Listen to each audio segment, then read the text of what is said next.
Hello and welcome to this presentation on tips for securing a Microsoft SQL Server. The content in this video has actually turned out to be fairly lengthy, so following this short clip, I'll display to you a list of topics and time indexes. I highly recommend that if your time is short, that you look at those topics and just go ahead and skip to the topics that are of interest to you. The intro, number 10 and number 3, are all theoretical discussions. However, the rest of the videos are all more practical application with hands-on videos of Microsoft SQL Server and SQL Client.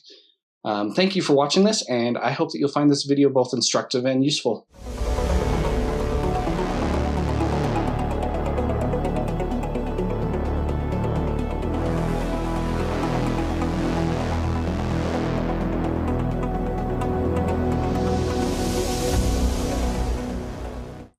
Welcome to this security basics video for Microsoft SQL Server, where I go through a few different options that you have to help possibly increase the security for SQL Server. For this video, I will be using SQL Server 2019 on Windows 2019. However, all these things should pretty well apply at least to SQL Server 2012 and newer. I do assume that you have a little bit of SQL background. All right, so why did I want to choose to do this video? Well, it's really because, let's face it, for most hackers, for most things like that, that's kind of what they're after, right? Data and information, to either retrieve it, destroy it. So especially from a security point of view, it's super important. There's some of these tips that we go through. Most of them will be related to confidentiality, which I think is what most people think of for security. We are going to try and follow the information security triad of confidentiality, integrity, and availability, with topics that sort of branch all three of those categories. Number 10, securing the perimeter. Just remember that SQL Server is never really by itself, right? There's all these layers to get down to it. I've decided to break those out into these 7 layers. Basically, I guess 8 if you want to include training, education, awareness, and things like that, which is really your primary first defense, right? But we've got physical security, how external networks like the internet and stuff connect into your company network, and then your company network itself. And then kind of VLAN subnets, really how the infrastructure of your network is set up, the server itself, the operating system, and then SQL.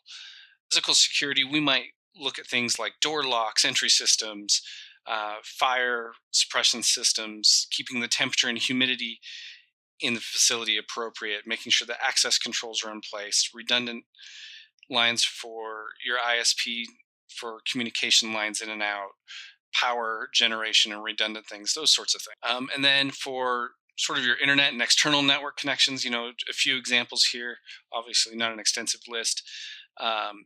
Making sure that you've got appropriate firewalls, you've got, maybe geofencing, filtering out who from what areas, according to IP address and things, can possibly get in, multi-factor authentication, VPNs, enforce encryption standards, use detection methods to log access and try and detect any intrusion or prevent intrusion as much as possible. And then next, sort of your company network, there's a lot of topics that could be on here, but you might have internal firewalls between the different VLANs or different areas. You've got directory services and group policies, how user access rights and accounts are established, things like that to help control access within your network when somebody's already inside. Your VLAN and subnet, firewalls between them, proper routing, failover switches, virtual switching, things like that. And for the physical server itself, making sure that if you might need the firewall on the OS itself turned on, making sure that you have appropriate rules and security standards surrounding remote desktop or SSH telnet, remote access into that server itself. If it's in a virtual machine, making sure that hypervisor access is locked down appropriately. For hardware, making sure you have multiple network cards, appropriate storage RAIDs or SAN, multiple power supply units, again, temperature control for the server itself, and access through the room and things. And then for the operating system, we're, maybe look at things like making sure that the system itself is backed up, that you're only offering the minimum services required to run that server. If it's a SQL server, you probably shouldn't be running a web server and other things on it also, right? Large is the footprint of attack that could be done. If it's a Windows machine, do you need the full desktop experience, or are you good with just having Windows Core?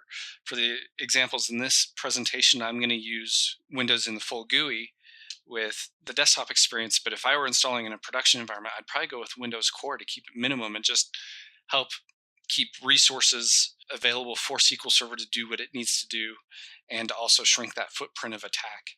Also in the operating system, make sure that access and accounts and groups and things are set up appropriately. Again, encryption standards, limit the file shares that are accessible, make sure that software install policies are in place for what kind of software can be put on those operating systems, making sure that the operating system's up to date, making sure that other software, if you have other software on that server, that's kept up to date. Maybe on a SQL server, if you've got the GUI installed, maybe you've got Notepad++ or something. Even little things like that are kept up to date. All right, so now let's get down to the core of what we're at for today's presentation. Number 9, let's go ahead and talk about custom ports. By default, SQL Server runs on port 1433. This may only be security by obscurity, though. Right? A port scanner can get around and figure out if you've moved your SQL Server to a different port or something, but it's still a pretty common practice within large organizations to change those to custom ports.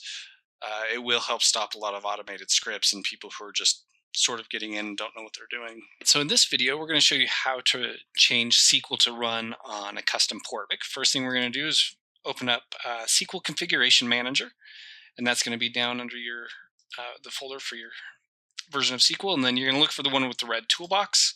Click on that. Yes, we want to run it.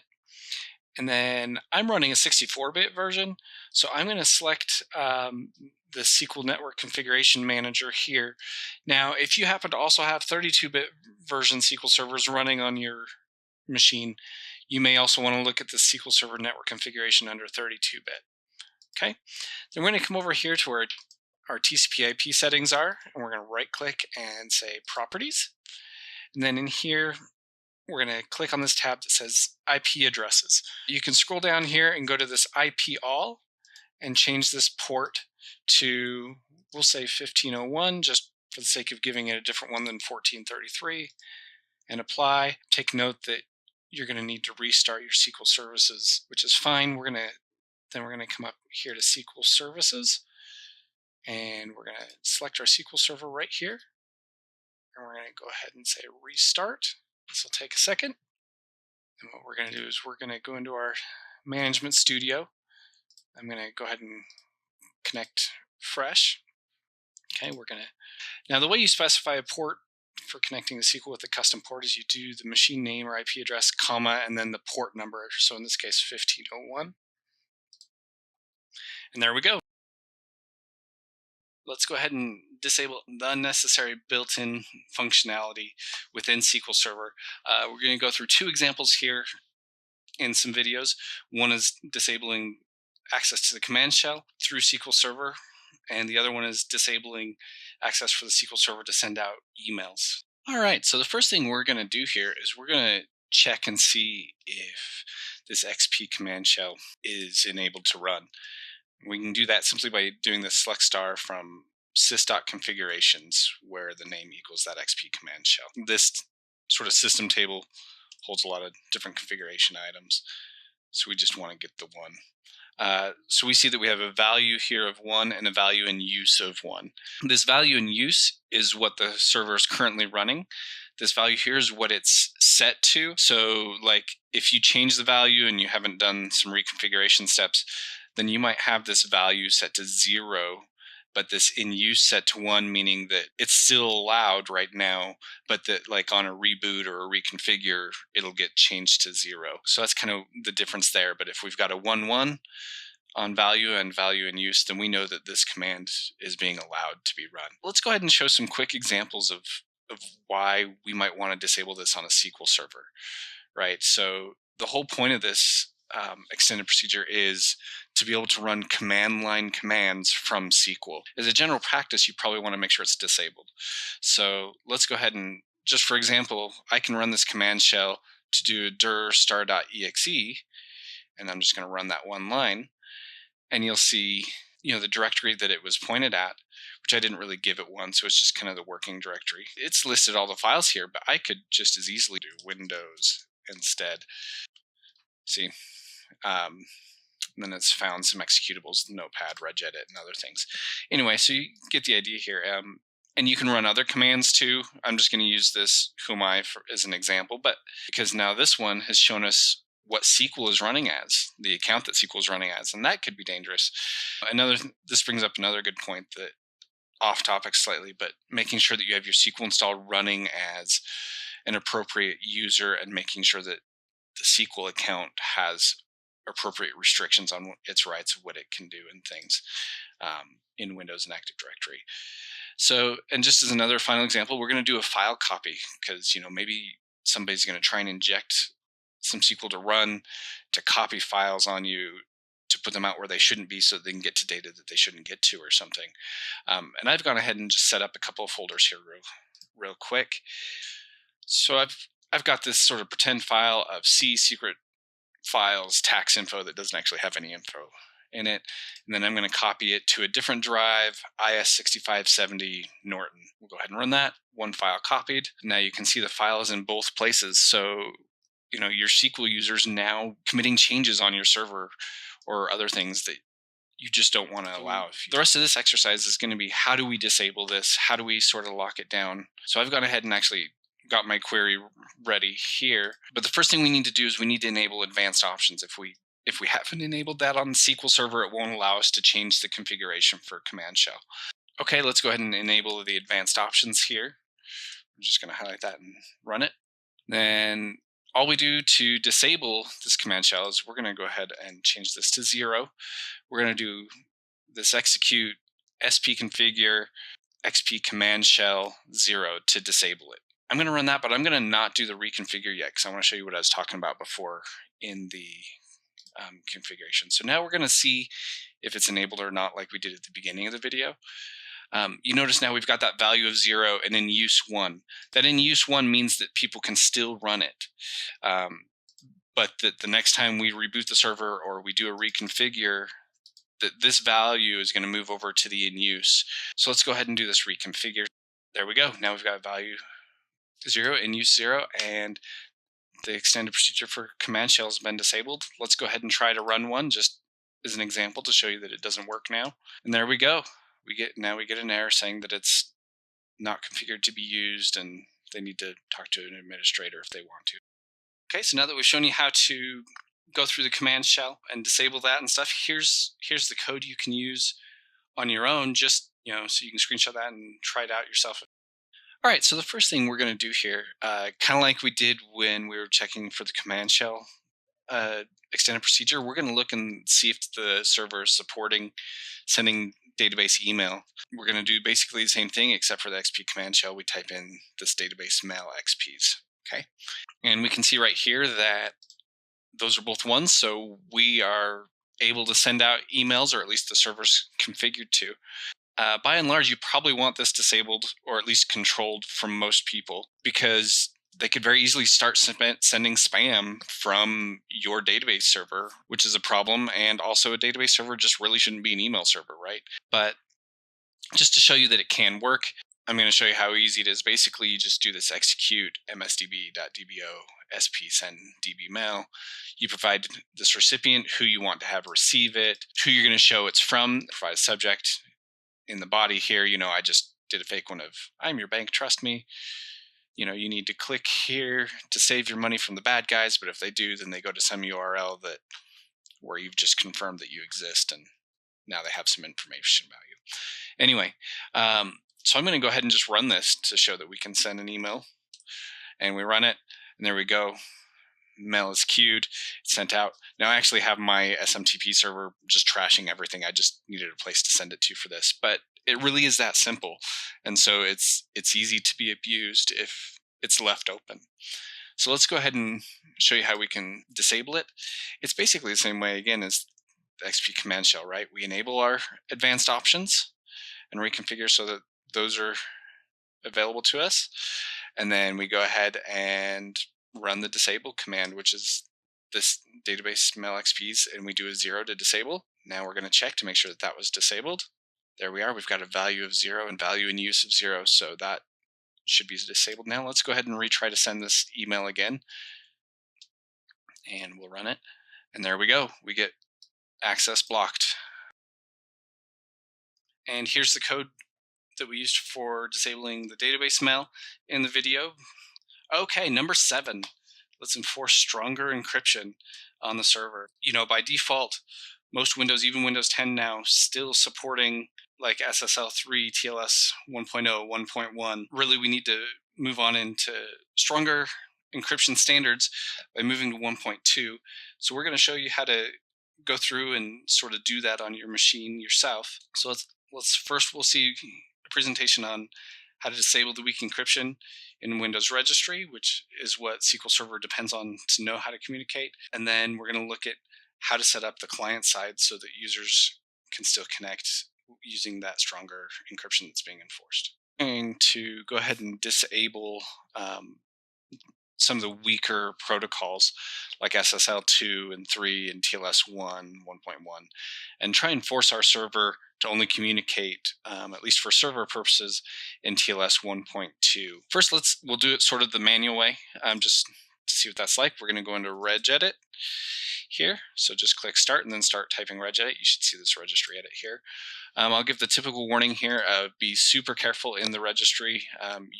You could really mess some things up in here and, you know, make your system inoperable. We're going to go ahead and go to HKey local machine, and then system, and current control set, then control, then security providers. So I'm going to type an S here just to scroll us down.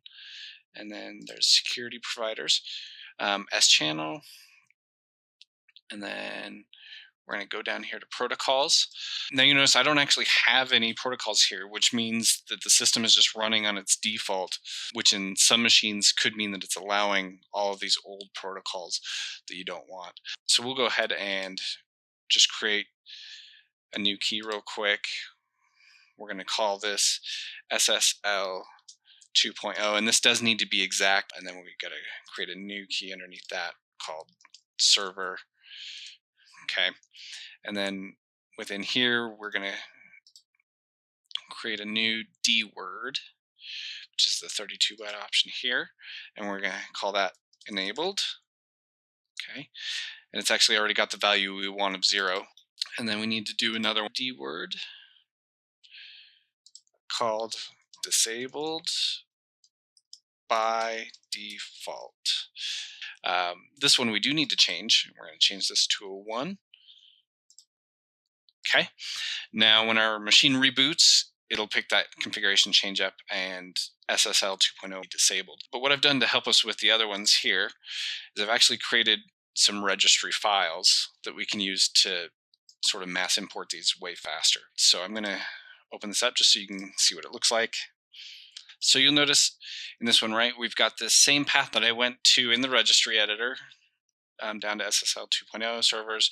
Then we add that enabled D word and disabled by default D word. Okay, and then we do the exact same thing for SSL 3, TLS 1, TLS 1 again. And then you'll notice when I get down to TLS 1.2, I actually want to explicitly enable it. The server should allow it, but I just like having a explicit configuration there so that I know what's happening when I look at it, especially down the line, rather than it being ambiguous. Now we have a very similar process for disabling some of the older and weaker cipher suites like RC4, 3DES, and some of the static key ciphers, PKCS and stuff. Okay, so basically these are doing the same thing. They're going down to the right path and creating the keys if they need to and adding disabled words. I'm going to close these out. And what we're going to do is it's really simple. You just double click on it and say, yes. Yes, I want to allow it to go in. Okay, oh, successfully went to the registry, good. And then same thing for the protocols. Yes, yes, be successfully added to the registry. Awesome. So, and then we're going to come back to the registry editor here, and you'll notice under here where we had that SSL 2.0, if you remember there were no folders, now we've got one for SSL 3 and TLS 1, 1.1 and 1.2. So they're good to go. And our ciphers now actually have those ones that we disabled there. All right, and that's how we can disable weak encryption through the registry. All right, here's the registry keys that were modified in the video, so that you can screenshot that, pause and screenshot if you want to. All right, here's the registry edits that were done to disable some of the weak cipher sets that are out there in the video. Now we've still got to be able to have our clients connect to the server, and not all of them are going to support forcing TLS 1.2, especially Windows 7, 8, and 10. All by default, the SQL drivers installed actually don't support forcing that. So we're going to have to make sure that we can have clients and other applications still connect. So what you're going to need to do is, on a slide that we'll show, it has the URLs where you can go pick up drivers from Microsoft.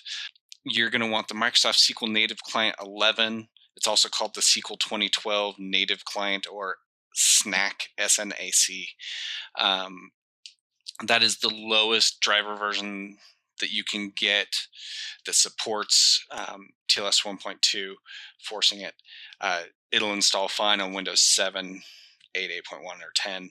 Or if you can use the Microsoft SQL ODBC drivers for SQL. You need to use at least version 13.1. So really all you do is run it. Oh, this one I've already, sorry, when I was testing, I already ran it and installed it. But basically you would just follow the default options all the way through, let it install. Okay, now once those are installed, though, chances are you're going to have to configure your application. So let's go ahead and go into our ODBC settings. I'm going to click on Start Menu and type ODBC. I'm going to choose 64-bit. Now, if your application requires 32-bit, which some do, like if you're somebody using Crystal Reports, Business Objects, stuff like that, you might need to use the 32-bit. Okay, but we'll use 64-bit for this. Now, I'm going to show you what it looks like first with a client. If we use the native drivers that come with Windows, which is this plain SQL Server right here. So we're going to try to set that up now, and I'm going to just call this IS6570 old. Okay, and the server we're going to use is IS6570. Now, if you remember from an earlier video, we did a custom port, so I'm going to need to do (1501), which is our custom port for this. And then I'm going to hit next. I'm just going to use my Windows authentication. Click next again. And it's going to sit here for a second while it's trying to authenticate. Okay, and so here's our error message. And you'll notice that right here at the bottom of the message, it says SSL security error. Okay. So I'm going to cancel out of this because it's not going to let me actually do anything else. I'm going to add. Then I'm going to find that native client that I'm going to finish. Same thing. I'm just going to do IS6570, call it SQL. And then the server, we're going to go ahead and do IS6570 and our custom port of 1501 by doing the (1501). Click next. I'm going to leave it with the Windows integrated authentication. Click next again. We're just going to select all the options. And there we go. We test the connection and test completed successfully. So we are now connected, forcing stronger protocols and ciphers to keep that data between the client and the server encrypted. And here's the URLs for installing at least the minimum versions of these clients to support newer encryption standards. Obviously, if you can find newer versions, then that's probably worth looking at. All right, number 6, let's plan for appropriate account access. Try and utilize Windows authentication and Active Directory for your accounts in SQL Server rather than SQL accounts. That will allow, if somebody leaves the company and HR sends the main people to disable their Active Directory account, then they'll automatically be deactivated in your SQL account, essentially, right? So you don't just have this active account lingering there because nobody told you that so-and-so needed to leave the company. So we're going to go through how to set that up. Also, if you can, use Active Directory groups instead of individuals if they need access. Maybe you have a database admin group or you have a report writers group. That way, as people come and go from those groups, they can sort of automatically be provisioned and deprovisioned. We're going to walk through how to add an Active Directory account and group to SQL Server, and then we're going to go through how to add a user that's in SQL Server to SQL Server roles that you can apply controls and accesses to. Okay, so a lot of people don't realize it, but you can actually add a Windows or Active Directory group as a user into SQL Server. And so anybody who's a member of that Windows or Active Directory group then gets the same access as what you've given in the group that they're a member of. And it can be a quick and easy way to add a bunch of existing users en masse to the server and to make sure you can control their access rights together. So let's go ahead and do this. I've opened up our database server, gone down into securities, and then I'm going to come into logins, and I'm going to say new login. And then make sure that this is clicked for Windows authentication. And we're going to do a search here. I'm going to change the object type to include really only groups, since that's what we're after in this case. Okay. And then for location here, now I don't have Active Directory running for this setup that I've set up for these videos. But if you did have, you would have some other nodes above that say, like entire directory or the name of the directory tree that you're in or something. Make sure you select the right one for the context for where the group exists that you need. I'm going to go ahead and just hit find all, and then I should have a group here called IS6570 students. So I'm going to add that one in here, and so you'll see it's just added in there for us already. Okay, then you would set everything else here how you normally would. Maybe we want their default database to be Go Utes. And then for server roles, generally speaking, most people should just be part of public. You might have some other specific ones that you've created for your environment or something. But a user mapping, I'm going to go ahead and create them a user. This will allow it to create a user within the database itself too, for this Go Utes database. Default schema, I'm just going to do the DBO, which is the default one. And then while I'm here, I'm going to add them to this Utes students database role within the Go Utes database, so that way we can control their rights through this. And then okay, you'll see it created our group or our user here, who's really a group. In fact, there's these two little persons, so you can see that it's a group and not really just a regular individual. And then if we come down into our databases here to the database itself, and we can drop down its security and come into users. And there we are, it's added it there for us too. All right, so now that we have our account created and we have them added to the database and we added them to a role, in fact, we can see here we've got our Go Utes database open. Then under users, we've got our IS67 students. And then if we come down to our roles, we can find that we've got this Utes students group, right? So we're going to open that up, and under members here, you can see that we've got that user that we created earlier. And this can be a great way to help control access, right? We can come into securables here, and we'll say maybe search, and we'll hit OK. I'm going to do an object type of tables in this case. And we're going to browse, and we've got this table called student grades. We probably don't want our students group being able to get to this table. We can deny them really to do anything. And now anybody who's a member of this role is now inherits those rights and won't be able to get to that grades table. Number 5, secure the default system admin account. So by default, SQL Server comes with an account called SA if you have SQL authentication turned on. And that's well known. People try to exploit it. People will try to brute force attack it because they already know the login. So really there's 2 ways to handle that account if you need to have SQL Server authentication. The first one is to just disable the SA account. And the second way, if for some reason you still need that account under a different name or something, is just to rename it so that at least it's harder to guess at and not just in the attack footprint of the basic SA name. One thing you can do to help improve security on a SQL Server, if you're using the mixed mode authentication where you're allowing Windows or Active Directory accounts and SQL accounts, then it comes default with this SA account, which is built into every SQL Server that has that.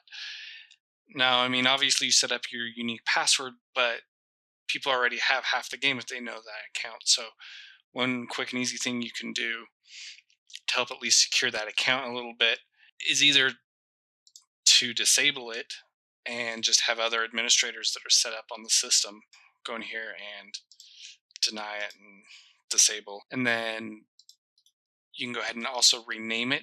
Maybe we're going to rename it to ABC.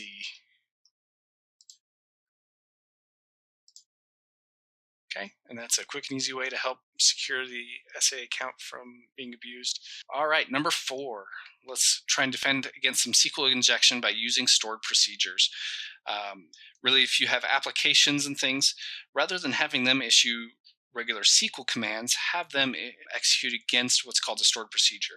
A stored procedure is basically a saved set of code. If you've got a SQL command that says to select star from my table, you just make a stored procedure that does that for you instead of letting somebody send that command themselves. And that way you can have input parameters to say only an integer is allowed in the where clause or this or that, so that people can try and downplay, lower that footprint for SQL injection possibility. SQL injection is still possible, and we'll go through how to sort of defend against that in another video. The next thing is to also remember to grant access to stored procedures and to views and not to tables themselves. That way, nobody actually has access to the tables except for very few where it's needed. It makes it that much harder for somebody to try and do a SQL injection attack because they don't have direct access to those tables. They have to go through the security layer of the view or the stored procedure. All right, let's go through 2 examples for doing parameters in stored procedures. Let's have an example of creating a stored procedure with an input parameter and how to sort of use that. And then we're going to go through an example of using dynamic SQL within code, in this case specifically stored procedure, that allows for user input and the dangers that might have and how we can work around some of that. All right, so we've got a pretty basic common type of query here. We've got where we're just selecting all the information from this sales order table with a specific order ID, right? And this is a very common type of example that a web application or another application might submit to a database to get information back. So we're going to run that. Sure enough, we got that sales order information back. But the problem is if a web application or another application is submitting SQL directly, it can be susceptible to SQL injection and other things. So one of the ways we can help harden against SQL injection and other problems is to just sort of force those applications to use what's called a stored procedure instead of running these SQL statements directly. And so we're going to real quick show you how you create a stored procedure. I'm just going to make this super quick. Normally you'd want to add comments and other good things, but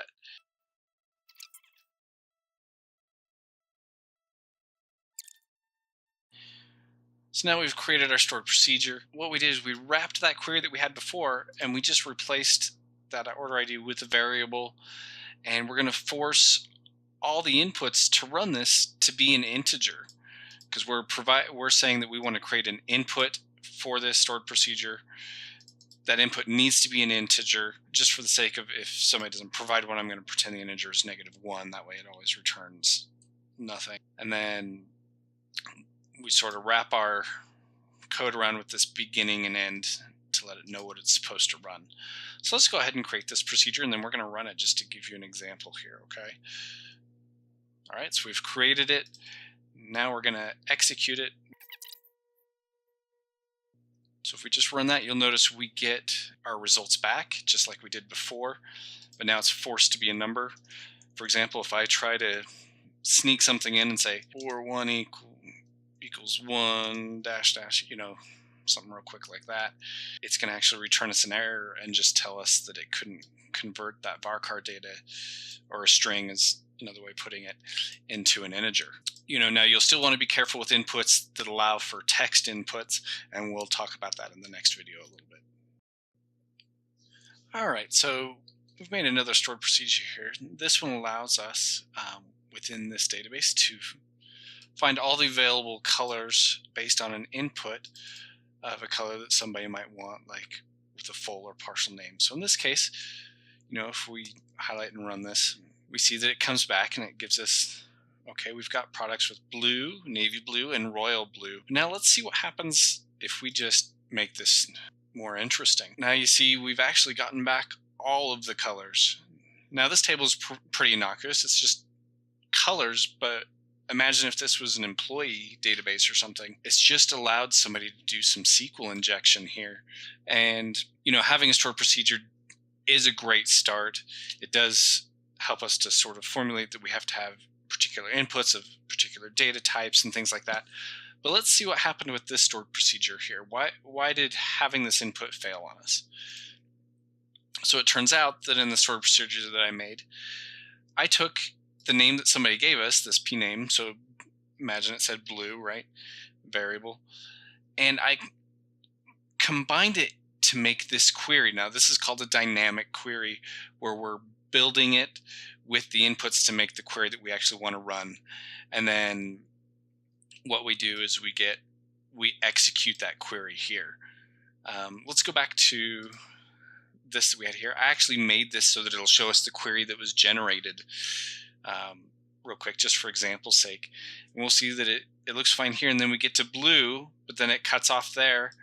It says, or 1 equals 1, and then it comments out the rest of the line. That's what those 2 double dashes mean, right? So it completely ignores that these other pieces were in there.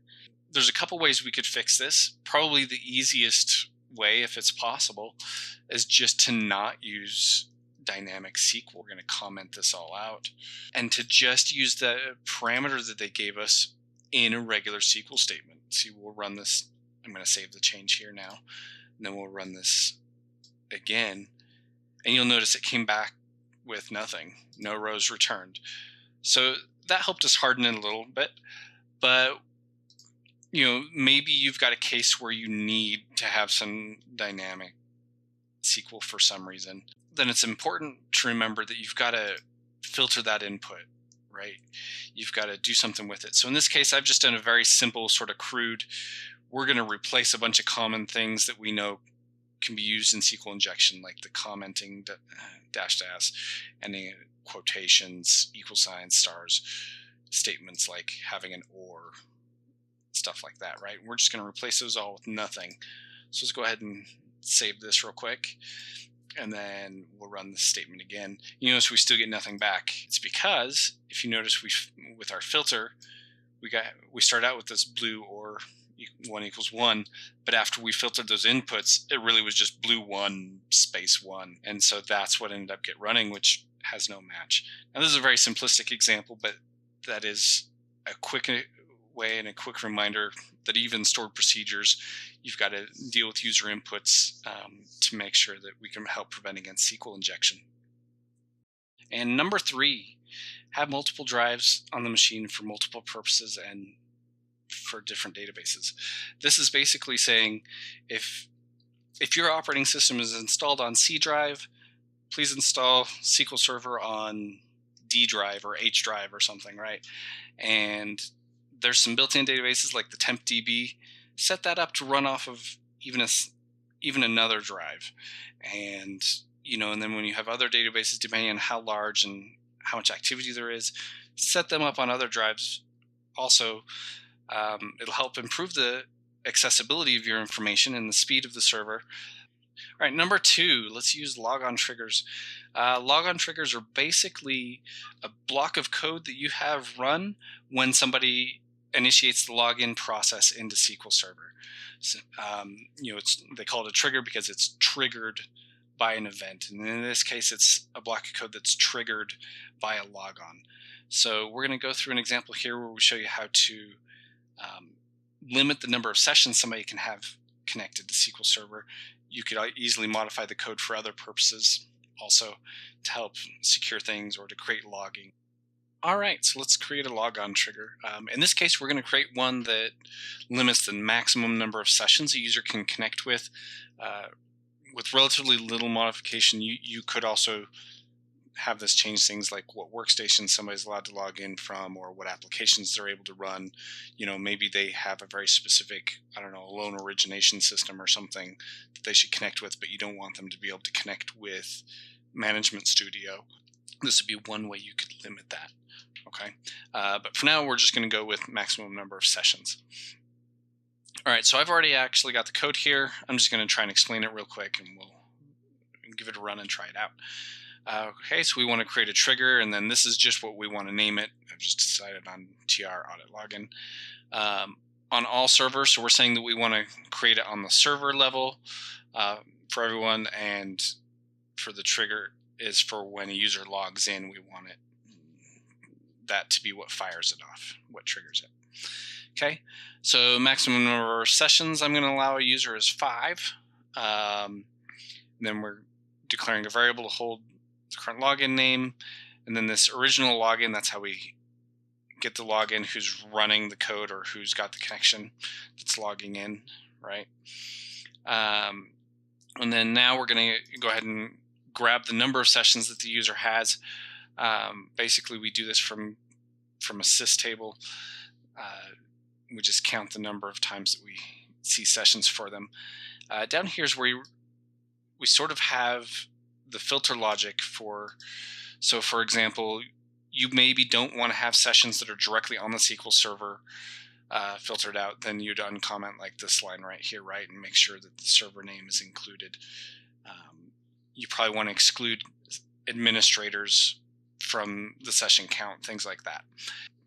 Okay, and then so once we've counted the number of sessions the user has in this subquery, if that's more than our maximum number of sessions allowed, then we print this message. Although the user doesn't really see this message, it actually goes into a system log, and then we're going to roll back the transaction. In this case, the transaction is the act of logging in, and then that's the end of our if statement and the end of our trigger. So let's go ahead and create this. Hit F5 just to run it. Okay, so it created the trigger, and we can actually go find it. We'll need to refresh the trigger box here. And so there it is under audit login. Now I've got a session already started under a different login, and I'm just going to start in the tool that I'm in here. Every tab that opens up, every time I open a new query, it actually does it under a different session. So it makes it pretty easy for us to test. I can just go new query. And then there we go. We got the error here, right? It says logon failed for the login due to a trigger execution. That's our login trigger. So now, this session here isn't connected. It can't do anything. Right? It's going to try to connect every time I go to run that. But those other sessions we had before in the other tabs are still working. And so, we can still run code in them. All right, and that's how you can make a logon trigger. Here's the code that we used to create that trigger if you want to be able to screenshot that and copy that. Number 1, keep data even when there is a tragedy, where we want to make sure that we've got backups of information. And so we're going to walk you through how to create backups of your database. Temporal tables, these are fantastic new options since SQL 2016, where you can have a tables that keeps versioning of all the data that's changed and what it looked like and the time, start and end time that data was in that state and things. It's great both for reporting. It's great for if you need to roll back to older versions of data. If you had an integrity issue where somebody wrote some bad data in somewhere, either on purpose or on accident, at least you've got the old version of the data that you can bring back really quickly, faster than bringing back a whole backup, especially this way you don't have to restore a whole database. You can. So that's pretty great. And then there's a couple other features. One is called snapshots. This allows you to have sort of a read-only version of the database that's snapshotted for a particular moment in time. And this is great for if you need to have somebody with reporting to access that, especially if they don't need real-time information. That way they have read-only access. They're not accessing your actual database. It's better than having necessarily a full duplicate if you're in constrained situations where you can't do replication or something, because the size of that snapshot is only the difference in the size of the data that's changed since you made the snapshot. So if you make the snapshot at 1 p.m., and then at 2 p.m. is when somebody's reporting that, the size of that snapshot database is not going to be very big. And so if you refresh that snapshot a time or two a day, it should stay pretty small so that you're not consuming up extra storage space and things.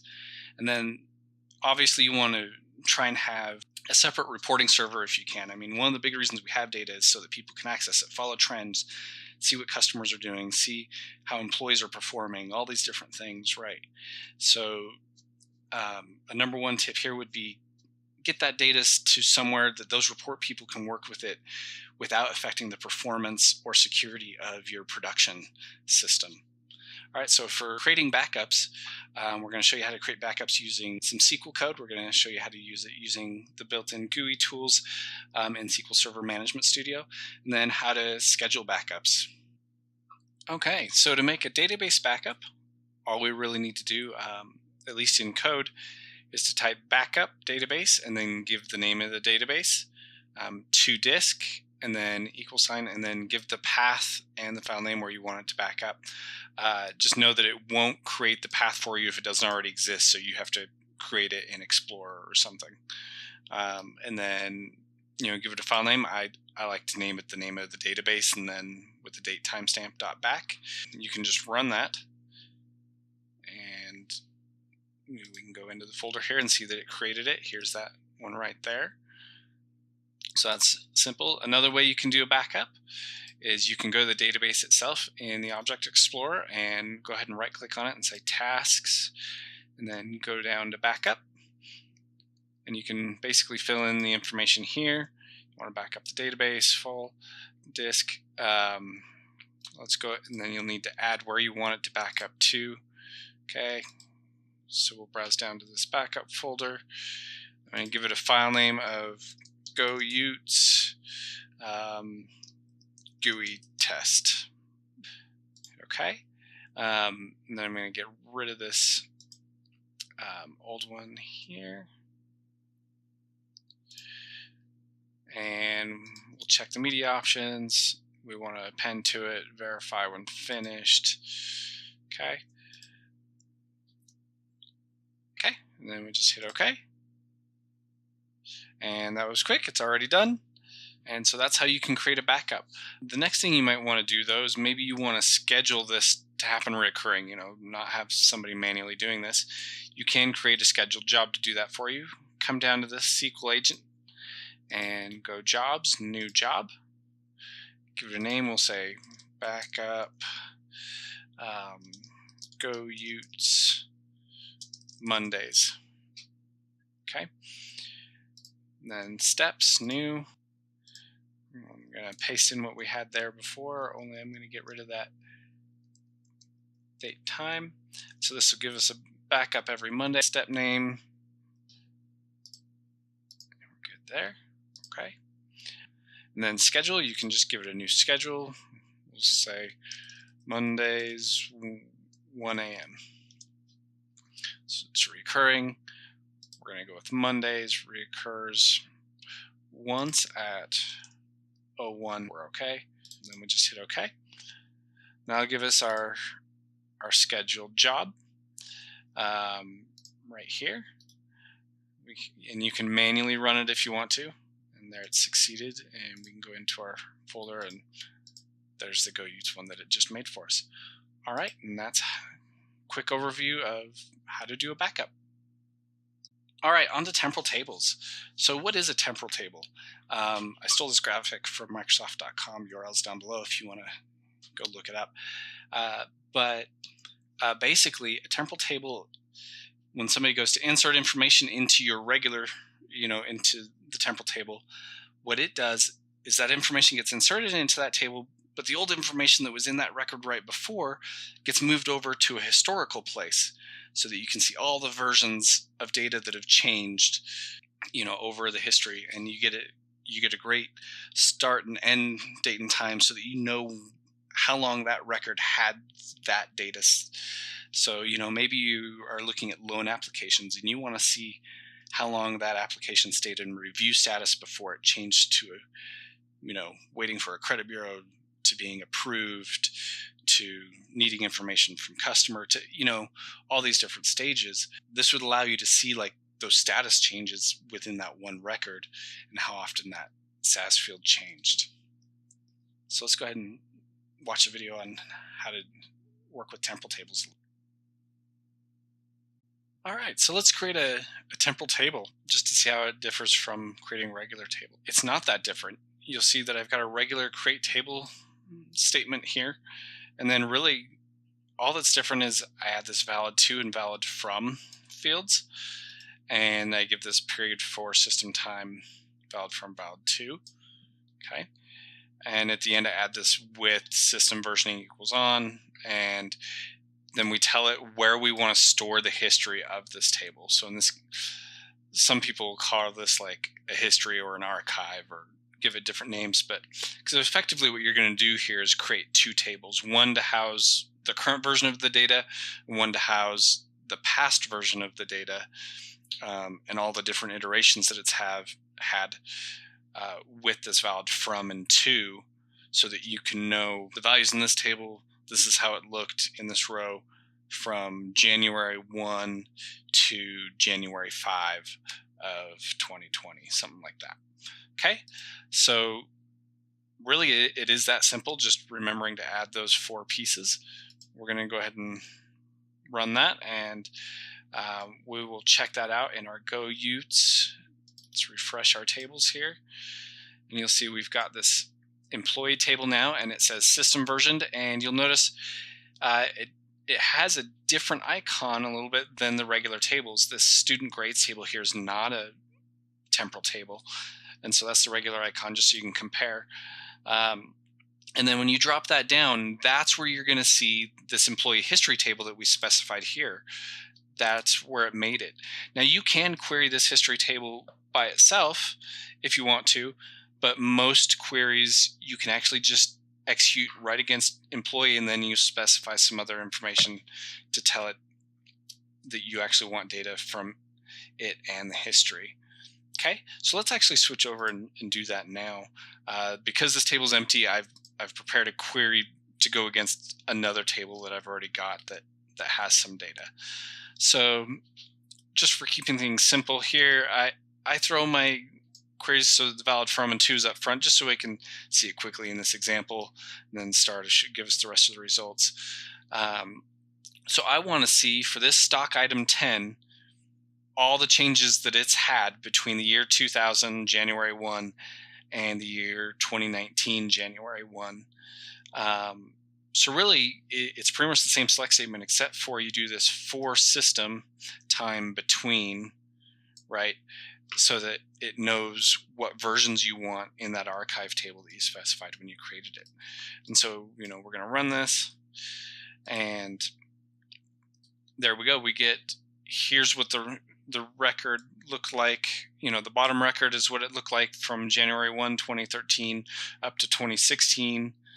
And then on, May 31st. And then on that May 31st, we had several changes. And then this last one, you can tell that it's the current record because this valid to has the 9999-1231. And this can be really beneficial in keeping track of what users have changed, or, from a security standpoint, making sure you can roll back if you need to. You can implement past versions of the data. Number 0, this is sort of a bonus. We had top 10, but for many programmers, 0 is the first number in an array or an index or something. So number 0 is our last. We're going to cover a little bit of how to deal with encryption in SQL Server, how we can encrypt a table field, and how we can generate a hash and compare a hash. All right, so we're back to our Go Utes database with our students grades table, and we've got some records from that pulled up. You notice we've got this column with social security numbers, and they're just being stored in plain text, and that's just really not ideal. That's sort of begging for problems, right? So we're going to go through the process of how to create an encrypted version of that field. All right, so our first step is to go ahead and create a master key. You can do that with other methods than a password. For the simplicity of this, we're just going to keep it to a password. So let's go ahead and do that now. Go ahead and run that. Okay, so we've created our key. Make sure you keep that password in a safe place so you can use it when you need it. Then we're going to need to create a certificate. because we're going to use symmetric. Okay, so we're going to do that. And then we need to create our symmetric key to go with the certificate for decrypting and encrypting it. All right. You can use other algorithms other than AES 256, but if you use like MD5 or something, it's going to throw you errors in modern versions, letting you know that that's going to be depreciated, and so you should be moving upward from that. AES 256 is actually the lowest that they'll let you do right now without getting an error. You should do like 512. Give that a run so we can create our key. Now our next step is to actually prepare our table to house an encrypted field and things. So we're going to alter our table, and we're going to do this add a SSN encrypted field. And we're just going to do that as a var binary 128 for now. So we've added that field, and then we're going to open that key and certificate that we just created, and we're going to update all the fields that we have in the table with those social security numbers to our new encrypted versions of them. All right, so now we're going to go ahead and validate that encrypting the fields actually worked for us in the way that we intended. And first we need to open up our key and tell it that we want to decrypt using the certificate that we had created earlier. And then we're going to do our select statement from that table that we have. We want to select our SSN field so that we know the original data that we started with before we encrypted anything. SSN encrypt ENC is where we sorted our encrypted version. And then we have right here where we're going to try and decrypt the encrypted version, right? We're going to decrypt by the key that's open to give us that back. Now, if we do this right, then this SSN field here should match this decrypted SSN field here when we run this script. So let's go ahead and give it a run and see if everything worked out. Okay, so we've got our SSN here, 1, 2, 3, 4, 5, 6, 7, 8, 9. Oh, and the decrypted version is 1, 2, 3, 4, 5, 6, 7, 8, 9. That's great. And then just I'll expand this out so you can see what it looks like when it's encrypted stored. And then it looks like these other two also decrypted right also. So at this point, we could go back into our table and just destroy this original SSN column so that we're not still storing that now that we know we can encrypt and decrypt it just fine. All right, and there is a quick overview on encrypting a field. All right, so encrypting a field, this is sort of based on the video that you just watched. Here's the code so that you can screenshot that if you want to and take it for your uses. And here's sort of the process for modifying a table and creating, the key and certificate and things like that so that you can test out the rest of the encryption on your own. All right, so we've got a stored procedure here that we're creating, and we're pretending that for some reason this is a stored procedure that we want to keep secret, that we don't want people to just be able to open up and see what it is. We also maybe want to obscure what it's doing from the query plan execution, some of the other tools that you can use to watch what stored procedures are doing. So if for some reason this was one that we needed to keep protected, really all we got to do is in this create procedure, after you've created your parameters, is add these keyword of with encryption. And then when we run this, so we've created our stored procedure now. I'm going to go ahead and grab that here. So we can see that we've got our stored procedure here, and it's got this little lock icon next to it. So we can tell that that's one that we can't actually get to or see. And it won't let us get to the modify here. And then there's other ways if you were trying to dig through stored procedures programmatically, it would still obscure those methods as well. So, but we can still run it. We can still say, if we want student IDs, grades for student 1, 2, 3, 4, it still runs great, right? All right, and that's the basics of encrypting a stored procedure. All right, and here's how you create an encrypted version of that stored procedure. you just add that with encryption line. It's really a pretty simple process. Again, make sure that you save your stored procedure off in a file somewhere so that you can modify that if you need to, and then re-update it and alter it. All right, so we're going to show you how to quickly work with hashes in SQL, and it's really pretty simple. In this case, we're just going to make ourselves a variable here with University of Utah as the text that we want to work with to hash. But really all you need to do to hash something is to do hash bytes, parenthesis, then provide the algorithm that you want to use. If you use an older one, you're going to get a warning saying that it's being depreciated. But at this point, they still work, like MD5, MD2, stuff like that. And then that's really it. And you can even use these in comparisons. So like, especially if you're going to compare, say, a hashed password to another hashed password, or maybe a hashed social security number to a hashed social security number, you could use this same thing in a where statement. I'm just putting it here for example's sake, but let's run this and you can see. So here's our original text, University of Utah, and then here's what the hash looks like in those 3 different algorithms. And that's the basics of hashing. Okay, and then creating a hash, we just watched how to do that. Here's kind of some quick code for doing that on your own. Obviously, like we said, you can move these bits around and so that you can move them into the where statement and other things, but be a little more useful.